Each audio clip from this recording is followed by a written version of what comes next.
بسم اللہ الرحمن الرحیم۔ معزز ناظرین، السلام علیکم ورحمۃ اللہ وبرکاتہ۔ کیا آپ جانتے ہیں اسلام کی بنیاد کتنی چیزوں پر ہے؟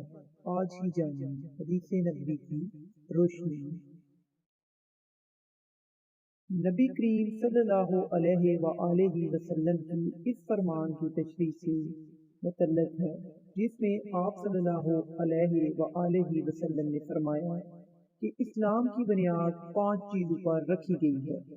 اور ایمان کا تعلق قول اور فعل ہر دو سے ہے اور وہ بڑھتا ہے اور گھٹتا ہے، جیسا کہ اللہ تعالیٰ نے فرمایا تاکہ ان کے پہلے ایمان کے ساتھ ایمان میں اور زیادتی ہو، سورہ فتح آیت نمبر 4، اور فرمایا کہ ہم نے ان کو ہدایت میں اور زیادہ بڑھا دیا، سورہ کہف آیت نمبر 13، اور فرمایا کہ جو لوگ سیدھی راہ پر ہیں ان کو اللہ اور ہدایت دیتا ہے، سورۃ المریم آیت نمبر 76، اور فرمایا کہ جو لوگ ہدایت پر ہیں اللہ نے اور زیادہ ہدایت دی اور ان کو پرہیزگاری عطا فرمائی،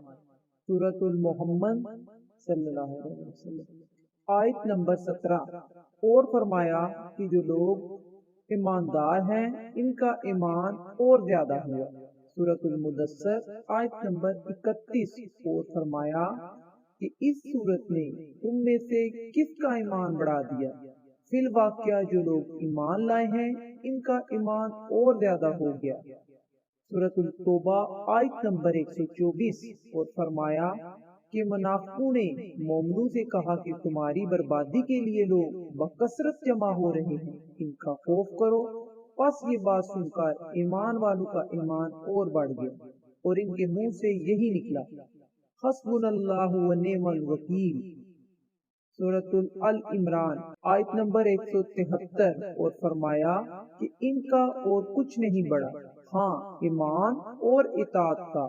شیوا ضرور بڑھ گیا، سورۃ الاحزاب آیت نمبر 22، اور حدیث میں وارد ہوا ہے کہ اللہ کی راہ میں محبت رکھنا اور اللہ ہی کے لیے کسی سے دشمنی کرنا ایمان میں داخل ہے، راوا ابو داؤد عن ابی اماتا، اور خلیفہ عمر بن عبدالعزیز رحمت اللہ نے عدی بن عدی کو لکھا تھا کہ ایمان کے اندر کتنے ہی فرائض و رکائب ہیں اور حدود ہیں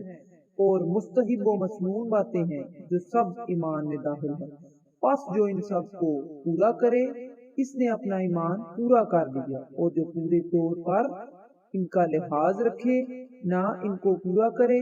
اس نے اپنا ایمان پورا نہیں کیا، پس اگر میں زندہ رہا تو ان سب کی تفصیلی معلومات تم کو بتلاؤں گا تاکہ تم ان پر عمل کرو، اور اگر میں مر ہی گیا تو مجھ کو تمہاری صحبت میں زندہ رہنے کی خواہش بھی نہیں۔ اور حضرت ابراہیم علیہ السلام کا قول قرآن مجید میں وارد ہوا ہے کہ لیکن میں چاہتا ہوں کہ میرے دل کو تسلی ہو جائے، اور معاذ رضی اللہ تعالی عنہ نے ایک دفعہ ایک صحابی اسود بن بلال نامی سے کہا تھا کہ ہمارے پاس بیٹھو تاکہ ایک گھڑی ہم ایمان کی باتیں کر لیں، اور حضرت عبداللہ بن مسعود رضی اللہ تعالیٰ عنہ نے فرمایا تھا کہ یقین پورا ایمان ہے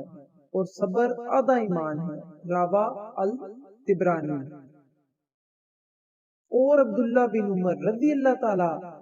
عنہ کا قول ہے کہ بندہ تقوی کی اصل حقیقت یعنی کہنا کو نہیں پہنچ سکتا جب تک کہ جو بات دل میں کھٹکتی ہو اسے بالکل چھوڑ نہ دے، اور مجاہد رحمت اللہ نے آیت کریمہ شرع لکم من الدین الگ کی تفسیر میں فرمایا کہ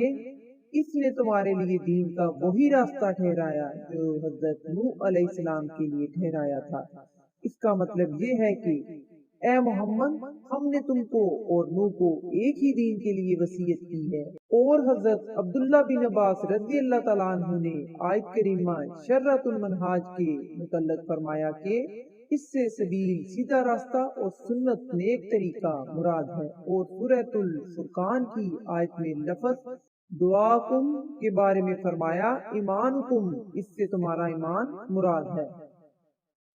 صحیح بخاری حدیث نمبر 8۔ رسول اللہ صلی اللہ علیہ وآلہ وسلم نے فرمایا، اسلام کی بنیاد 5 چیزوں پر قائم کی گئی ہے۔ اول، گواہی دینا کہ اللہ کے سوا کوئی معبود نہیں، اور بے شک حضرت محمد صلی اللہ علیہ وآلہ وسلم اللہ کے سچے رسول ہیں، اور نماز قائم کرنا، اور زکوٰۃ ادا کرنا، اور حج کرنا، اور رمضان کے روزے رکھنا۔ اے اللہ ہم سب کو احادیث پر عمل کرنے کی توفیق عطا فرما۔ صلی اللہ تعالی علیہ وآلہ وسلم۔